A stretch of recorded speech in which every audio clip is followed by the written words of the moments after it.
Hello friends. तो आज हम पॉलिटी में थ्योरी में फंडामेंटल राइट्स लेके आए हैं। इसको दो पार्ट में कंप्लीट किया जाएगा। तो ये फर्स्ट पार्ट है फंडामेंटल राइट्स का। तो स्टार्ट करते हैं। इससे स्टार्ट करने से पहले कुछ बेसिक पॉइंट्स जो हमें पता होने चाहिए।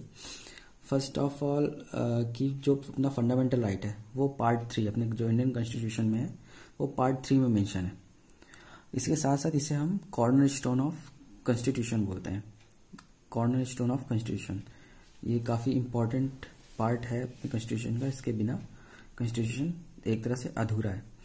ठीक है। तो इसके अलावा और कुछ पॉइंट्स हैं नोट फॉर्म में लिखे हुए, जैसे कि all right mention in the constitution are known as a constitutional right. ये तो सबको पता ही है कि जो कॉन्स्टिट्यूशन में जो राइट्स लिखे हैं उसे ही हम कॉन्स्टिट्यूशनल राइट बोलते हैं। इसके अलावा जो अपना राइट टू वोट है और राइट टू प्रॉपर्टी, ये कॉन्स्टिट्यूशनल राइट है बट ये फंडामेंटल राइट नहीं है।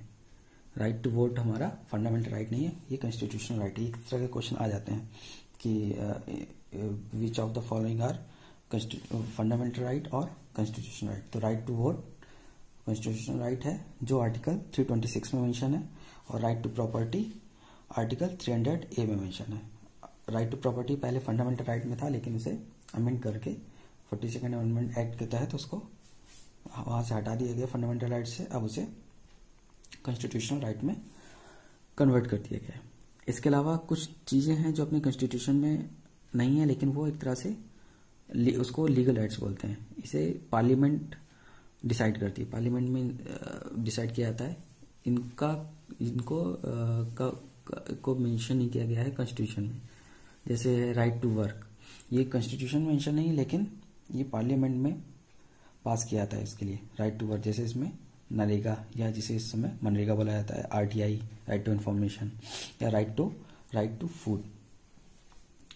इसके अलावा जो और हम ये बोलते हैं जो कॉन्स्टिट्यूशनल राइट है उसे चेंज करना काफी टफ होता है, क्योंकि उसके लिए वो उसी पे ही कंट्री चलती है। वो कॉन्स्टिट्यूशन के हिसाब से ही कंट्री चलती है। हर जैसे कंट्री का कॉन्स्टिट्यूशन होता है, किसी इंस्टीट्यूशन कॉन्स्टिट्यूशन होता है, तो उसको चेंज नहीं किया जा सकता, वो बनाया जाता है कि उस हिसाब से उस कंट्री को चलाया जाएगा।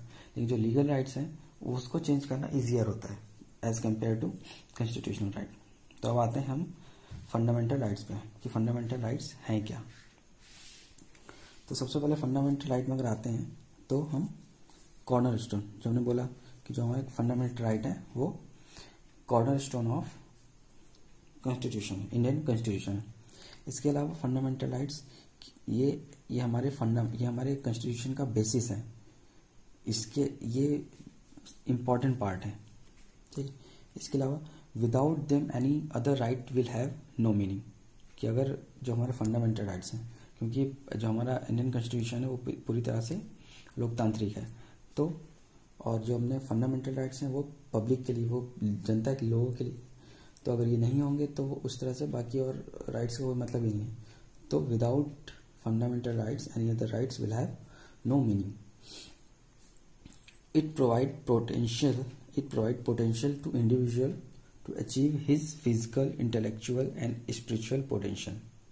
जो हमारा फंडामेंटल राइट है वो इंडिविजुअल इंसान को पोटेंशियल देता है कि वो अपना फिजिकली, मेंटली, इंटेलेक्चुअली या स्पिरिचुअली रूप में वो अपना पोटेंशियल शो कर सके या अपना प्रेजेंट कर सके पोटेंशियल। जो हमारा फंडामेंटल राइट है वो जो ट्रू डेमोक्रेसी इसको बोलते हैं। डेमोक्रेसी में जो ट्रू डेमोक्रेसी मतलब कि सही तरह से लोकतांत्रिक, वो इसको स्टेब्लिश करने के लिए फंडामेंटल राइट की जरूरत होती है। इसके अलावा स्टेट एबॉलिश जो होते हैं, state can not abolish it, state इसको एबॉलिश नहीं कर सकते हैं। It prevent state from being authoritarian, it prevent state from being authoritarian, मतलब किसी स्टेट को एक राजशाही शासन होने से बचाता है इसको। अब नेक्स्ट आते हैं हम लोग फंडामेंटल राइट्स का नेचर। तो इसमें सबसे पहले है it provide protection only against state action, not only private individual. जो हमारा फंडामेंटल राइट है वो हमें प्रोटेक्शन देता है, वो प्रोटेक्शन देता है only against state action, but private individual के खिलाफ नहीं, एक्सेप्ट कुछ चीज़ें हैं कि मतलब हर तरह से जो प्राइवेट फॉर्म जो होता है प्राइवेट इंडिविजुअल उसमें कुछ चीज़ें हैं, जैसे राइट रिलेटेड टू अनटचेबिलिटी से रिलेटेड जो राइट्स होते हैं ये प्राइवेट इंडिविजुअल्स में भी वैलिड हैं। राइट अगेंस्ट एक्सप्लॉयटेशन ये भी हमारा प्राइवेट इंडिविजुअल में मेंशन है, मतलब वहाँ पे भी वैलिड होगा। राइट टू लाइफ ये जो 3 हमारे राइट्स हैं ये हमारे government as well as private individual दोनों में वैलिड होंगे, तो ये होना चाहिए। और बाकी जो सारे राइट हैं वो अपने स्टेट गवर्नमेंट में वैलिड होंगे, प्राइवेट में नहीं। अब नेक्स्ट क्या है कि fundamental right is not absolute, मतलब ये पूरी तरह से एब्सोल्यूट नहीं कि हर चीज लग ही जाए, एक्सेप्ट आर्टिकल 17। जो आर्टिकल 17 के अलावा और कोई भी फंडामेंटल राइट नहीं है जो लगे। आर्टिकल 17 है एबोल्यूशन ऑफ अनटचेबिलिटी। तो अनटचेबिलिटी जो राइट है वो एब्सोल्यूट राइट है, जो उसमें लिखा है उसको वैलिड होना ही पड़ेगा, ठीक है। अब इसके बाद आते हैं हम लोग फंडामेंटल राइट को 2 ग्रुप्स में डिवाइड किया गया है। फर्स्ट वन नेगेटिव इंजंक्शन और वर्डेड, और दूसरा है पॉजिटिव कमांडमेंट और वर्डेड। तो नेगेटिव इंजेक्शन और वर्डेड क्या है? It negative nature of negative injunction और worded prohibiting state from doing certain act. वो स्टेट को कुछ एक्ट करने से रोकता है, प्रोहिबिट करता है। ये एक तरह से नेगेटिव इंजेक्शन है, जो उसमें लिखा है इसका कुछ गलत तरह से फायदा उठाया जाता है। जैसे for example article 14, article 16A। लेकिन जो सेकेंड है nature of positive commandment of worded, it is the right of benefit upon individual. ये इंडिविजुअल्स के बेनिफिट्स के लिए राइट देता है, जैसे आर्टिकल 16(1). ये तो हो गया हमारा फंडामेंटल राइट का इंट्रोडक्शन। अब हम आते हैं फंडामेंटल राइट्स पे। तो टोटल हमारे पास इस समय करंट जो अपने इंडियन कॉन्स्टिट्यूशन है उसमें 6 फंडामेंटल राइट्स हैं। तो हम इन 6 को अभी पार्ट 1 में इनमें से 3 डिस्कस करेंगे, रिमेनिंग 3 अदर नेक्स्ट पार्ट में डिस्कस करेंगे। तो फर्स्ट वन अपना है right to equality. Right to equality fundamental right पहला है अपना, राइट टू इक्वलिटी। तो इस राइट टू इक्वलिटी में हमारे आते हैं आर्टिकल 14 to 18। आर्टिकल 14 to 18 हमारे राइट टू इक्वलिटी में आते हैं। तो हम स्टार्ट करते हैं सबसे पहले आर्टिकल 14। अभी राइट टू इक्वलिटी चल रहे हैं, तो राइट टू इक्वलिटी में तो आर्टिकल 14 क्या है? इसमें state shall not deny to any person the right to, first one है इक्वलिटी बिफोर लॉ, दूसरा इक्वल प्रोटेक्शन ऑफ लॉ। 2 तरह से होता है, इक्वलिटी बिफोर लॉ और इक्वल प्रोटेक्शन ऑफ लॉ। तो इक्वलिटी बिफोर लॉ क्या है?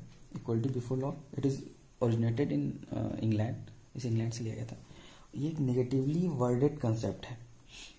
It is negatively worded concept, मतलब इसमें इसका फायदा भी लोग उठाते हैं, मतलब इसका फायदा भी उठाया जाता है। It means every person including alien shall be treated equally by law. Means हमारे देश से जो बाहर का भी आदमी है वो भी इस जो रूल का, इस लॉ का फायदा इक्वली उठा सकता है। मतलब जो हमारे मतलब जो उसका ट्रीटमेंट है वो जैसा हमारे देश के नागरिकों के साथ होगा वैसे ही उसके साथ भी होगा। जैसे फॉर एग्जांपल एक्सेप्शन है इसके लिए आर्टिकल 361 या diplomatic immunity, equality before law. अब नेक्स्ट क्या है इसमें? Equal protection of law. तो इसमें है law must operate equally among equals, means जो सबके बीच में इक्वली एमंग इक्वल्स, समान लोगों के बीच में इक्वली ऑपरेट करना चाहिए। जो लॉ है इक्वली ऑपरेट करना चाहिए। दूसरा है special scheme only for BPL category. तो जो कुछ जैसे स्पेशल स्कीम होती है बीपीएल कैटेगरीज के लिए, उनको गेहूं मिल रहा है, चावल मिल रहा है या कुछ और राशन मिल रहा है, तो ये स्कीम राइट टू इक्वलिटी को वायलेट नहीं करती, क्योंकि ये दी जाती है कि वो इक्वल पे है, मतलब जो it this article makes law must operate equally among equals, means जो उनको उस पोजीशन पर लाना होता है जिसमें सारे प्रेजेंट हो जाए, पब्लिक जो पीपल है, जनता है, उसके उस जिस लेवल पे उस लेवल पे ही लाना होता है as per this article, as per this law. तो इसमें और टर्म है कि operationalize with homogeneity and reasonable को रिलेशन। तो ये हमारा हो गया आर्टिकल 14। तो हम आते हैं आर्टिकल 15 पे। तो अभी हमारा क्या चल रहा है, राइट टू इक्वलिटी। अभी हमारा चल रहा है राइट टू इक्वलिटी, तो इसमें आर्टिकल 14 हो गया। अब नेक्स्ट है आर्टिकल 15। तो आर्टिकल 15 क्या है, आर्टिकल 15 है provision of discrimination on ground of religion, race, caste, sex और place of birth. Provision of discrimination on ground of religion, race, caste, sex और सेक्स, प्लेस ऑफ बर्थ।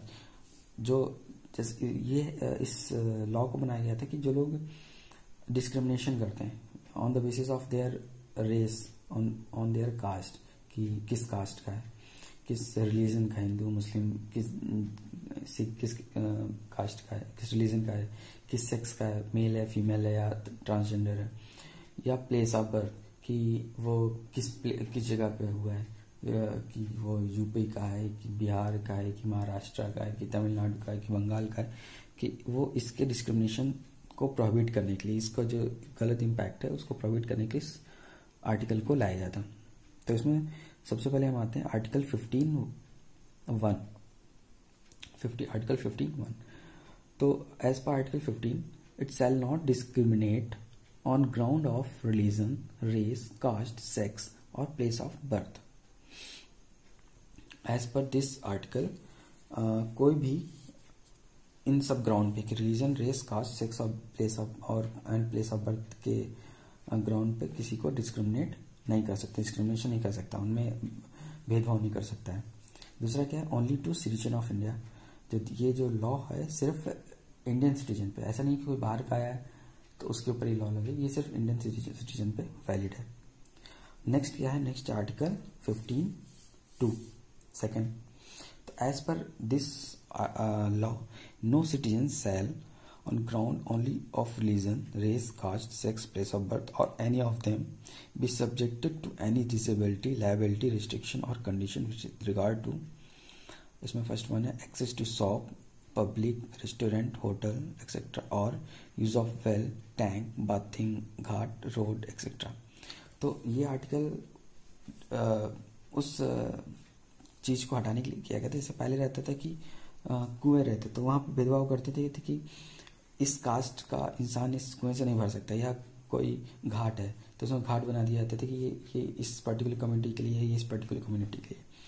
तो ये जो आर्टिकल है उस चीज को का रिस्ट्रिक्शन करता है कि उन सब बेसिस पे, या लोग खोल देते हैं कि ये पर्टिकुलर इनकी दुकान, या इनकी मतलब मराठी दुकान, या ये मुस्लिम दुकान, या कोई दुकान, तो इस तरह नाम से कोई नहीं कर सकता। ये एक तरह से लॉ अबाइडिंग टर्म है।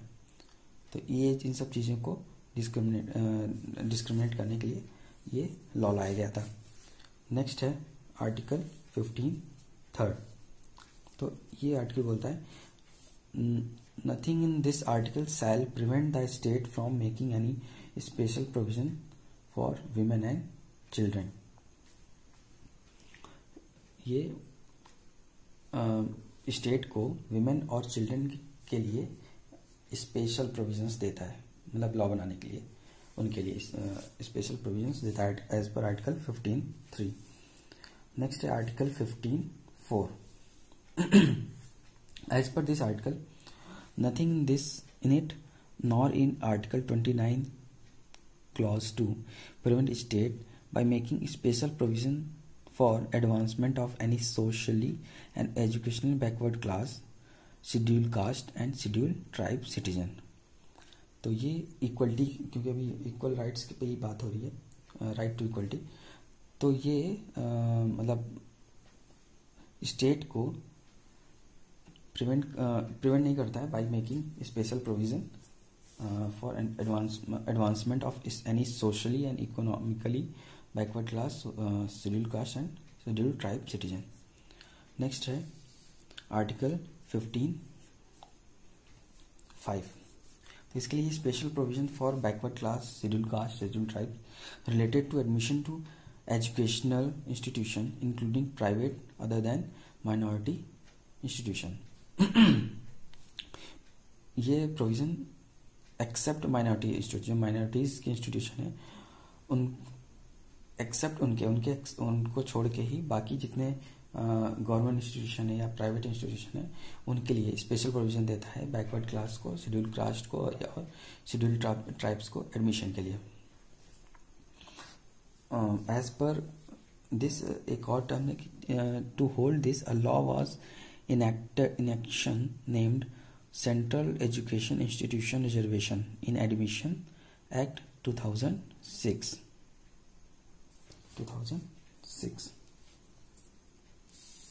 ये लाया गया था।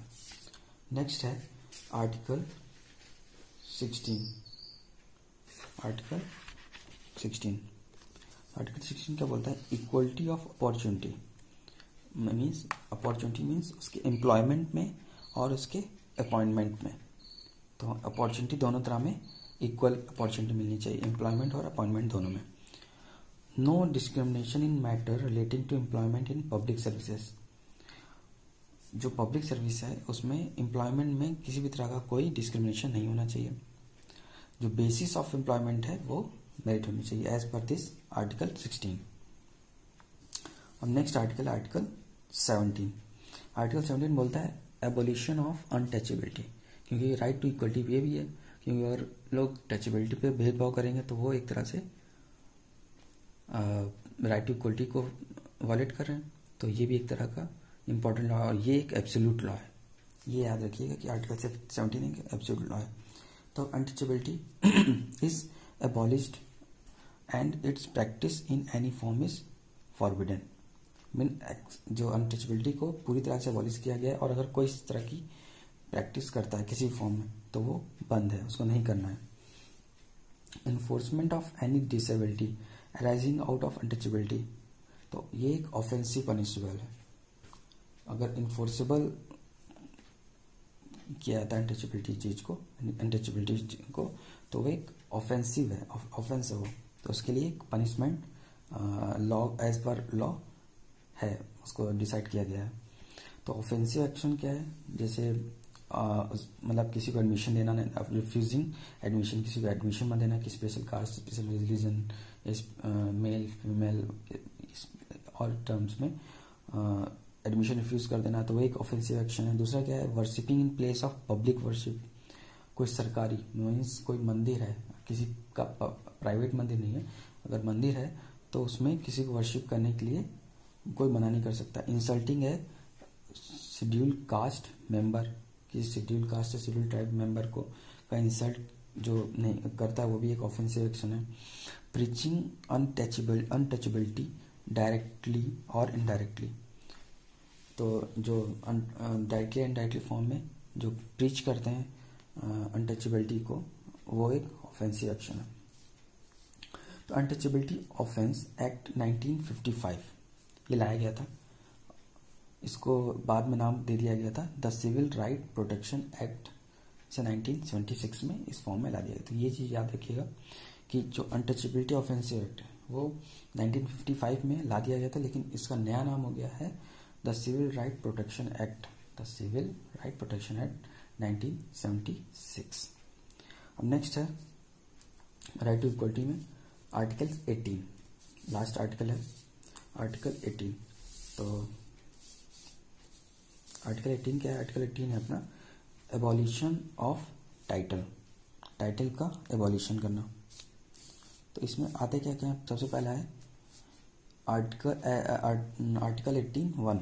तो as per this article no title not being a military और academic distinction shall be conferred by the state. कोई भी टाइटल स्टेट मतलब कोई भी टाइटल एक्सेप्ट मिलिट्री या एकेडमिक टाइटल, जैसे मेजर, कर्नल या डॉक्टर, प्रोफेसर, इसके अलावा और किसी भी तरह का टाइटल जो कोई भी उसको यूज नहीं कर सकता है, और किसी भी तरह का कोई टाइटल यूज नहीं कर सकता है। नेक्स्ट है article 18(2). As per this article no citizen of India shall accept any title from any foreign state।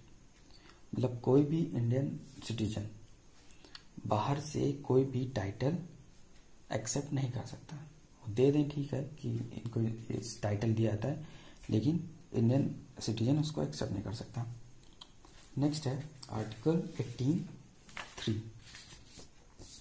As per this article no person who is not a citizen of India while hold any office of profit or trust under state except without the consent of president any title from foreign state। वही कि जो कोई office of profit में तो वो कोई foreign state से किसी तरह का टाइटल अटेन नहीं कर सकता है। नेक्स्ट है आर्टिकल 18(4). तो as per this article no person holding any office of profit और trust under the state shall without the consent of president accept any present emolument or office of any kind from or under any foreign state। मतलब जो office of profit पे है, मतलब जो सरकारी पे हैं या जो गवर्नमेंट से ऑथराइज्ड हैं, वो किसी भी तरह का प्रेजेंट नहीं ले सकते हैं फॉरेन स्टेट या किसी और से, वो नहीं ले सकते हैं। और जो अब आर्टिकल 18 की बात किया तो इससे रिलेटेड कुछ पॉइंट्स हैं, जैसे कि these provisions include to do away with the titles like Rai Sahib, Rai Bahadur etcetera which have been conferred by British on a few Indians as a rewarded their cooperation with the Britishers. तो जिस तरह के title Britishers दिया करते थे Indians को, जैसे राय साहब, राय बहादुर, तो जो लोग उनके लिए लायबल होते थे, जो उनको कोऑपरेट करते थे, तो इस तरह के टाइटल्स के लिए को एबॉलिश किया गया है इस पर आर्टिकल 18। जैसे सम अचीवमेंट्स जो अटेंड करते हैं लोग, जैसे भारत रत्न, पद्म विभूषण, पद्म भूषण, पद्मश्री और इस तरह के और कई जो गवर्नमेंट उनको देती है टाइटल्स, तो इन टाइटल्स को वो ले सकते हैं, but they can't use as a title. Means वो अपने नाम के आगे नहीं लगा सकते कि ये पद्म विभूषण, ये पद्म भूषण, पद्मश्री समथिंग नाम के साथ उनको नहीं लगाया जा सकता। तो ये अपना राइट टू इक्वलिटी खत्म हो गया। नेक्स्ट है राइट टू इक्वलिटी अपना खत्म हो गया। अब नेक्स्ट है right to freedom. Right to freedom ये भी बहुत इंपॉर्टेंट टॉपिक है, वेरी इंपॉर्टेंट राइट है। इसे आर्टिकल 19 से 22 के बीच में खत्म, मतलब इन आर्टिकल 19 से 22 के बीच में प्रेजेंट किया गया है। तो एज पर आर्टिकल 19 तो 6 फंडामेंटल फ्रीडम्स मेंशन किए गए हैं, जैसे freedom of speech and expression, मतलब लोगों को स्पीच देने का और एक्सप्रेशन का फ्रीडम है। दूसरा है freedom of assemble peacefully without arms, मतलब लोगों को फ्रीडम है कि वो किसी जगह पे पीसफुली असेंबल इकट्ठा हो सकते हैं, लेकिन बिना किसी आर्म्स के, किसी तरह के हथियार के बिना के वो किसी जगह पे पीसफुली असेंबल कर सकते हैं। थर्ड है फ्रीडम टू फॉर्म एसोसिएशन और यूनियन, लोगों को फ्रीडम है कि वो एसोसिएशन या यूनियन फॉर्म कर सकते हैं। नेक्स्ट है freedom to move freely throughout the territory of India, लोगों को पूरी फ्रीडम है कि वो इंडियन टेरिटरी में कहीं भी फ्रीली घूम सकते हैं, उनको कोई रोक टोक नहीं है कि कोई बंगाल का आदमी अगर कश्मीर जा रहा है तो उसे रोका जाए, कोई कहीं किसी को नहीं रोक सकता, वो आराम से आ जा सकता है। Freedom to reside and settle in any part of the territory of India, किसी भी आदमी को फ्रीडम है पूरा कि वो कहीं पे रह सकता है, वहाँ पे सेटल कर सकता है इंडिया के किसी भी टेरिटरी में। Freedom to practice any profession और to carry on any occupation, trade और बिजनेस, लोगों को पूरी फ्रीडम है कि वो प्रैक्टिस कर सकें किसी प्रोफेशन को और टू कैरी एन और ऑन एनी ऑक्यूपेशन, ट्रेड और बिजनेस, किसी तरह का ट्रेड बिजनेस वो कैरी कर सकते हैं, उसको चला सकते हैं। नेक्स्ट है article 20। Article 20. As per this article, protection in respect of conviction for offenses, जो कन्विक्शन होते हैं, जो ऑफेंस के कन्विक्शंस होते हैं, उनका प्रोटेक्शन है। तो इसमें है सबसे पहला आर्टिकल 21। तो इसमें बोलता है no person shall be convicted of any offence except for violation of law. जब तक वो कोई भी लॉ को वायलेट नहीं करता तब तक वो किसी भी ऑफेंस के लिए कन्विक्ट नहीं किया सकता है। ठीक है, तो no person shall be convicted of any offence except for violation of a law in force at the time of the commission of the act charge as an offence, nor be subjected to a penalty greater than that which might have been inflicted under the law in force at the time of commission of offense. Next है Article 22. No person shall be prosecuted and punished for the same offense more than once. कोई भी person एक offence पे एक से ज़्यादा बार prosecute या punish नहीं किया जा सकता। कोई भी पर्सन एक ऑफेंस पे एक से ज़्यादा बार प्रोसिक्यूट या पनिश नहीं किया सकता। ये एज पर आर्टिकल 22 पे है। तो इसको याद रखिए, ये क्वेश्चन भी पूछा जाता है काफ़ी बार।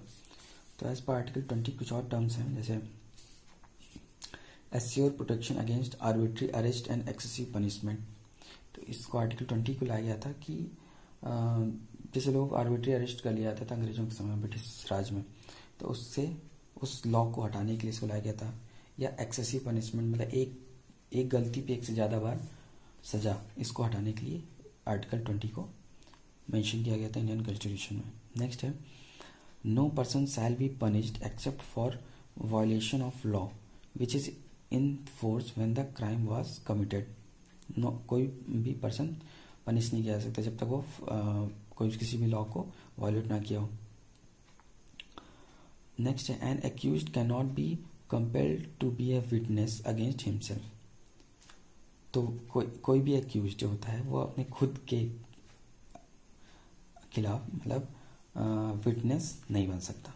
ये भी एक आर्टिकल का हिस्सा है। अब नेक्स्ट है आर्टिकल 21।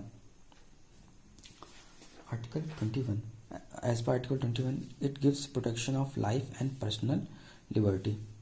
तो ये क्या बोलता है कि no person shall be deprived of his life और personal liberty except according to procedure established by law.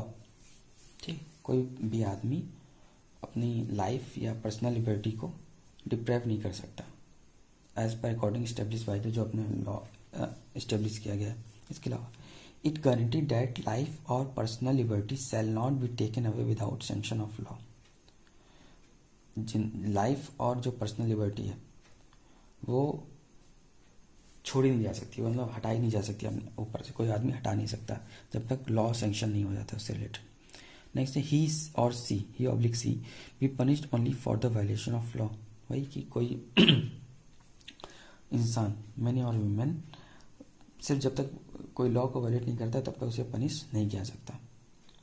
तो अब इसमें कुछ टर्म्स हैं, जैसे आर्टिकल्स हैं आर्टिकल 21A। तो ये आर्टिकल 21A है राइट टू एजुकेशन। तो इसे अमेंड किया गया था 86th अमेंडमेंट एक्ट के तहत, 86th अमेंडमेंट एक्ट 2002। तो as per this state shall provide free and compulsory education to all children. जो लाया गया था कि जो 6 year old to 14 year old के बच्चों को फ्री और कंपल्सरी एजुकेशन प्रोवाइड करना है, स्टेट प्रोवाइड करेगा। तो ये एज पर जो अमेंडमेंट हुआ था 86th अमेंडमेंट 2002, तो इसके राइट टू एजुकेशन इसके तहत हुआ था। Earlier in article 45 part of principle of state policy, जो ये राइट टू एजुकेशन वाला थी पहले आर्टिकल 45 में मेंशन था, उसके बाद इसको यहाँ पे ला दिया गया। नेक्स्ट है as per right to education a law passed by the parliament in 2009. According to law, 25% of the seat have to be reserved for economically backward section even in private institution. तो as per right to education, जो अभी article 21 चल रहा है, जो law पास किया गया 2009 में, इसके तहत जो 25% सीट है वो रिजर्व कर दी गई है इकोनॉमिकली बैकवर्ड क्लास के लिए। जो प्राइवेट इंस्टीट्यूशन में उनको एटलीस्ट 25% सीटें रिजर्व हैं जो इकोनॉमिकली बैकवर्ड क्लास, इनको एडमिशन देना है, जिससे वो लोग भी राइट टू उस पे हैं, राइट टू फ्रीडम पे हैं। अब नेक्स्ट है आर्टिकल 22।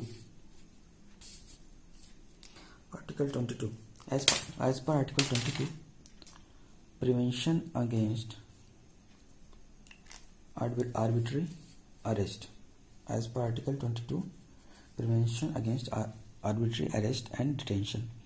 तो इसमें पॉइंट वाइज चलते हैं। सबसे पहले certain right to arrested person, जो पर्सन अरेस्ट किया गया उसको राइट्स दिए गए काफ़ी। नेक्स्ट है no person can be arrested and oblique और be detained in custody without being informed of the ground of detention. No person can be arrested and oblique और be detained in custody without being informed of the ground of detention. कोई person जो arrest किया गया है उसको custody में detain नहीं किया जा सकता विदाउट प्रायर इंफॉर्मेशन के। नेक्स्ट है ही और she has the right to consult and be defended by lawyer of his choice. जो किसी भी, चाहे वो कन्विक्टेड हो या ना कन्विक्टेड हो, लेकिन उसको अपने तरफ से डिफेंड करने के लिए लॉयर रखने की चॉइस है, उसे पूरी आज़ादी है कि वो अपनी तरफ से लॉयर रख सकता है। नेक्स्ट है accused has to be produced before the nearest magistrate within a period of 24 hours of arrest। जो accused है उसे 24 घंटे के अंदर मजिस्ट्रेट के सामने उसको प्रेजेंट होना है। जो नियरेस्ट, जहाँ पे है नियरेस्ट मजिस्ट्रेट के सामने उसको 24 घंटे के अंदर उसको वहाँ पे प्रेजेंट होना है। नेक्स्ट है not available for foreigners as well as citizen detain prevention detention act. जो ये लॉ है वो फॉरेनर्स के लिए या जिनके ऊपर प्रिवेंशन डिटेंशन एक्ट लागू है उनके लिए ये लॉ नहीं है। और प्रिवेंशन डिटेंशन एक्ट है क्या? As per prevention detention, state feel that a person is likely to commit crime or is a threat to the security of state, he or she may be detained without trial for a limited period। इसको भी लगाया भी गया था कुछ जगहों पे, जब जम्मू कश्मीर वाला मुद्दा चल रहा था अभी। तो एज पर दिस अगर गवर्नमेंट को लगता है, स्टेट को लगता है कि वो पर्सन क्राइम कर सकता है या सिक्योरिटी को लेकर थ्रेट है, मतलब वो कुछ भी कर सकता है, तो उसको डिटेन कर दिया जाता है विदाउट ट्रायल, बिना कोर्ट के सामने ट्रायल किए हुए, और लेकिन एक लिमिटेड पीरियड के लिए 3 महीने से ज़्यादा उसको गवर्नमेंट डिटेन नहीं कर सकती है। ठीक है, तो ये हमारा सेकंड राइट कंप्लीट हो गया। अब नेक्स्ट राइट है अपना राइट, थर्ड राइट है राइट अगेंस्ट एक्सप्लॉयटेशन। तो इसमें 2 राइट आते हैं, दो आर्टिकल आते हैं, आर्टिकल 23 एंड आर्टिकल 24। तो आर्टिकल 23 है, आर्टिकल 23 हमारा क्या बोलता है? Prohibition of traffic in human being and forced labour. जो ह्यूमन बीइंग में जो ट्रैफिक है और जो फोर्स्ड लेबर है, तो उसका प्रोहिबिशन है, मतलब इसको रोकना ही इस लॉ का मेन मकसद है। तो इसमें और क्या है बोलता है, ये लॉ बोलता है as per this law traffic in human being and beggar and other similar form of forced labor are prohibited। other forms of जो forced labor है उनको as per this law prohibit किया गया है। nothing in this article shall prevent the state from imposing compulsory service for public purpose। nothing in this article shall prevent the state from imposing compulsory service for public purpose के लिए, compulsory purpose के लिए prevent कर, इसको prevent किया है। अब बेगर क्या है? बेगर को डिस्क्राइब किया गया एज ए लेबर और service which a person is forced to give without receiving any remuneration for it. ठीक है, it is described as a labour और service which a person is forced to give without receiving any remuneration for it. मतलब इसे किसी person के को forcefully service करने को कहा जाता है। ये एक बेगर वही चीज़ है कि अगर किसी आदमी को, ये एक लेबर है या सर्विस है जो किसी पर्सन से जबरदस्ती कराई जाती है विदाउट रिम्यूनरेशन। ये एक तरह से डेप्ट बॉन्डेज है। ये क्या है? डेप्ट बॉन्डेज है बेगर। तो legislation to check human trafficking कुछ है लेजिस्लेशन, जैसे ITPA immoral traffic prevention act 1956, bondage labour system abolition act 1976, juvenile justice care and protection act 2000। ये तीन लेजिस्लेशन, ये कुछ लेजिस्लेशन है जो ह्यूमन ट्रैफिकिंग के लिए लाए गए हैं। अब नेक्स्ट है आर्टिकल 24। तो आर्टिकल 24 क्या बोलता है? Provision of employment of children in factories. तो यह होता है पहले फैक्ट्रीज में जो छोटे छोटे बच्चे होते थे उनको भी लगा दिया जाता था। तो ये आर्टिकल 24 उन बच्चों का के लिए प्रोविजन है, उनको रोकता है इस तरह के बच्चों के लिए। तो उन्होंने कुछ मेंशन किया है, जैसे फर्स्ट मेंशन किया है, no child below the age of 14 shall be employed to work in any factory और माइन और engage in any hazardous employment. Means 14 साल से कम उम्र के बच्चे किसी तरह के एम्प्लॉयमेंट, किसी फैक्ट्री, माइन या किसी तरह के हैजार्डस एम्प्लॉयमेंट में वो वर्क नहीं कर सकते। ये तो शुरू में लाया गया था जब प्रिवेंशन लाया गया। इसके अलावा चाइल्ड लेबर एक्ट लाया गया, child labour prohibition and regulation act 1996। तो ये किया गया था legislation to check child labour. इसके बाद और क्या कहता है? On the recommendation of technical committee head, जो डायरेक्टर जनरल होते हैं Indian Council of Medical Research, तो गवर्नमेंट ने ऑर्डर किया था जो डोमेस्टिक हेल्प के लिए या सर्वेंट के लिए जो रोड साइड जो ढाबे होते हैं या उनमें जो छोटे छोटे बच्चे होते हैं उसको बैन करने किया गया था, बैन करने को कहा था 2006 में। तो इसको 2006 में बैन कर दिया गया। इसलिए जो 14 साल से कम के बच्चे उनको ढाबों में जो छोटू नाम से सुने होंगे ऐसे करके बुलाते थे, तो वो चीज़ें बंद कर दी गई हैं। तो ये पार्ट 1 है फंडामेंटल राइट्स का। पार्ट 2 इसके बाद जल्दी रिलीज होगा। तो please like, subscribe, share and comment and never miss press bell icon to get latest notification. Thank you.